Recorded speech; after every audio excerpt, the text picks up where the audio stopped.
Alright, anime fans, buckle up. Today we will talk about an anime where shadows rule the battlefield, and everything depends on how you wield your shadows. Join me as I dive into the world of Blue Dragon to see if it really is the most unique anime of all time. So Blue Dragon is one of those anime that got overshadowed during the golden era of shonen giants like Naruto, Bleach, and One Piece. At first glance, the world of Blue Dragon feels like your standard RPG-style fantasy land.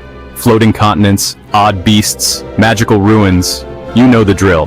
But hold up, there's more beneath the surface. The story takes place in a world under the rule of the Grand Kingdom, governed by the mysterious and sinister Nene. Yeah, ridiculous name, but the dude is creepy AF. He controls massive armies and uses powerful shadow-based magic to dominate the world. The people live in fear, and resistance is scattered and hopeless. What starts off as a ragtag group of kids going on an adventure quickly escalates into a massive conflict involving ancient powers, lost civilizations, dimensional rifts, and the fate of the entire world. The environment shifts too, from lush villages to techno ruins, underground death labs, and eerie dreamscapes that mess with your perception of reality. It's like Dragon Quest met Full Metal Alchemist and had a baby raised by Chrono Trigger. The power system is one of the best in all of anime. Name of the system, Shadows. Yeah, you heard it right. This is where Blue Dragon shines brightest, ironically in the darkest parts of its characters.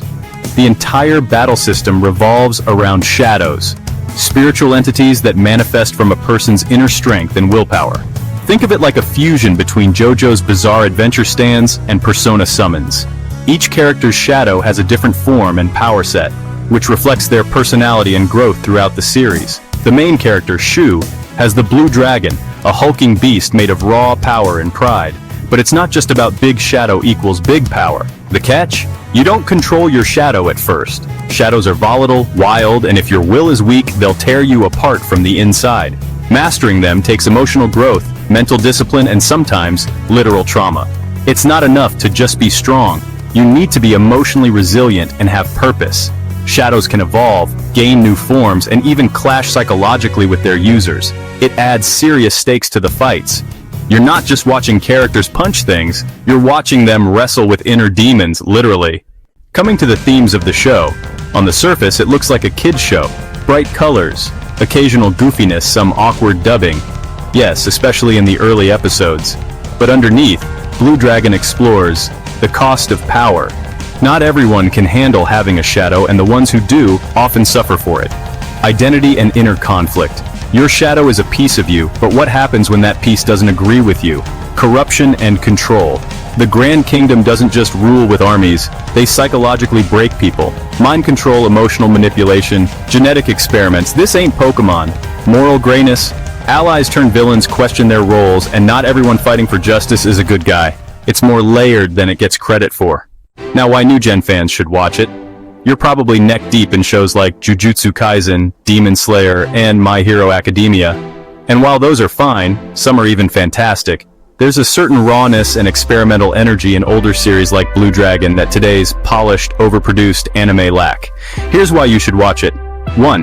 It doesn't spoon-feed you, you gotta earn the lore. It builds over time and rewards attention and patience. 2. The character growth is real. Shu starts off annoying as hell, but his development is believable and earned. Same with Zola, Jiro, Kluk. Hell, even the villains get depth. 3. It's weird in the best way. It has that early 2000s anime edge where shit gets dark out of nowhere. Like, how is this not rated R levels of dark at times? 4. Unique power concept. You're not gonna get another shadow-based, willpower-driven battle system that plays this well with psychological themes. 5. Solid arc progression. Once you get past the first dozen episodes, the plot hooks you. The story scales beautifully and doesn't keep recycling the same formula. Now, the show does have its pros and cons. It's not flawless. The first arc is slow, some of the early dialogue is clunky, and the animation isn't always consistent. And yes, Shu can be a bit of a little shit when you meet him. But if you stick with it, you'll find yourself deeply invested by the time things start falling apart, in a good way. Blue Dragon is a slept-on gem from a time when anime was willing to get weird, take risks, and mix tones without worrying about algorithms or fandom wars. It may not be as flashy as today's mega hits, but it's got heart, depth, and one hell of a power system. If you want a story where emotional growth equals literal ass-kicking power boosts, and you don't mind a bit of early 2000s jank, Blue Dragon will hit you harder than you expect. Give it a shot. Just don't judge it by the first 5 episodes. That's rookie shit. That's it for today. Share your thoughts in the comments. Please like and subscribe for more anime content. And I'll catch you in the next one, my shadow wielders. Blue Dragon rules.